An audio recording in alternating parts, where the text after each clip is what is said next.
Hello everyone, welcome back to the complete CSS course. पिछले lecture में हमने CSS box model सीखा था, जिसमें हमने देखा कंटेंट, पैडिंग, बॉर्डर, मार्जिन और हमने देखा था कि स्पेसिंग कैसे कंट्रोल करते हैं। आज के लेक्चर में हम सीखने वाले हैं सीएसएस डिस्प्ले प्रॉपर्टी। ये प्रॉपर्टी डिसाइड करती है एलिमेंट पेज पर कैसे बिहेव करेंगे, एलिमेंट लाइन में आएगा या फिर एलिमेंट नेक्स्ट लाइन में आएगा या फिर एलिमेंट विड्थ या फिर हाइट लेगा या नहीं। So let's start. सबसे पहला एंड इम्पोर्टेंट क्वेश्चन हमारे पास क्या आता है कि what is display property. Display property define करती है HTML एलिमेंट्स का लेआउट बिहेवियर। इसका सिंटैक्स कुछ ऐसा रहता है, डिस्प्ले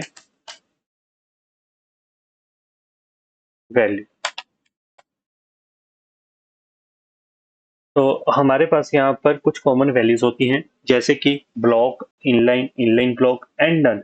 अब इसके बाद हमारे पास आता है ब्लॉक एलिमेंट्स। ब्लॉक एलिमेंट्स हमेशा न्यू लाइन से स्टार्ट होते हैं, जो कि फुल विड्थ लेते हैं, जैसे कि div, paragraph and H1 element. div element एक ब्लॉक एलिमेंट है। इसी तरीके से पैराग्राफ एंड हेडिंग एलिमेंट भी हमारे पास ब्लॉक एलिमेंट ही होते हैं, और इनकी हम डिस्प्ले प्रॉपर्टी कुछ इस तरीके से डिफाइन करते हैं, जैसे कि ये हमने यहाँ पर कर रखी है, डिस्प्ले ब्लॉक। हम ब्लॉक एलिमेंट्स की विड्थ एंड हाइट भी सेट कर सकते हैं। अब इसके बाद हमारे पास आता है inline elements. Inline elements same line में आते हैं, हम इनकी विड्थ एंड हाइट एडजस्ट नहीं कर सकते। जैसे कि हम एक एग्जांपल लेते हैं इनलाइन एलिमेंट्स का। हमारे पास इनलाइन एलिमेंट्स स्पैन या फिर एंकर टैग, ये इनलाइन एलिमेंट्स होते हैं। तो यहाँ पर हम एक इनलाइन एलिमेंट क्रिएट करते हैं।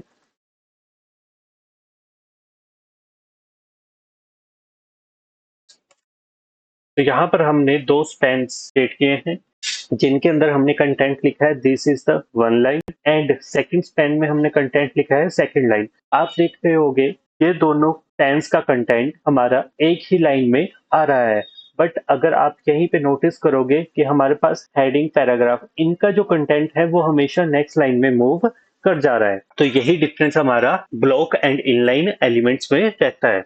अब इसके बाद हमारे पास एक और इम्पोर्टेंट कॉन्सेप्ट होता है इसमें, जो कि होता है inline block. Inline block combine करता है इनलाइन प्लस ब्लॉक फीचर्स को। मींस हम सेम लाइन में कंटेंट को शो कर रहे हैं, बट हम उनकी विड्थ और हाइट भी एडजस्ट कर सकते हैं। इस बार यहाँ पर जैसे हमने स्पैन एलिमेंट बनाया था, उसका हम display property inline block adjust कर देते हैं। आफ्टर दैट हम इसकी विड्थ और हाइट एडजस्ट कर सकते हैं। Width 100 pixel, height 100 pixel. अब अगर हम इनका कलर चेंज करें, बैकग्राउंड कलर, तो यहाँ पर आप देख रहे होंगे कि इनकी हमने विड्थ और हाइट एडजस्ट कर दी है। इनलाइन ब्लॉक हम नॉर्मली यूज इसलिए करते हैं कि हम बॉक्सेस को साइड बाय साइड अलाइन कर सकें। अब इसके बाद हमारे पास एक इंपॉर्टेंट कॉन्सेप्ट आता है डिस्प्ले नन का। एलिमेंट को कंप्लीटली हाइड करने के लिए हम यूज करते हैं डिस्प्ले नन। जैसे कि हमने यहाँ पर डॉट हेडिंग एक टैग बना रखा है, या फिर हम किसी आईडी को डिस्प्ले नन अप्लाई करते हैं। जैसे हमारे पास यहाँ पर हेडिंग 1 एक आईडी थी, हम इसके ऊपर डिस्प्ले नन अप्लाई करें,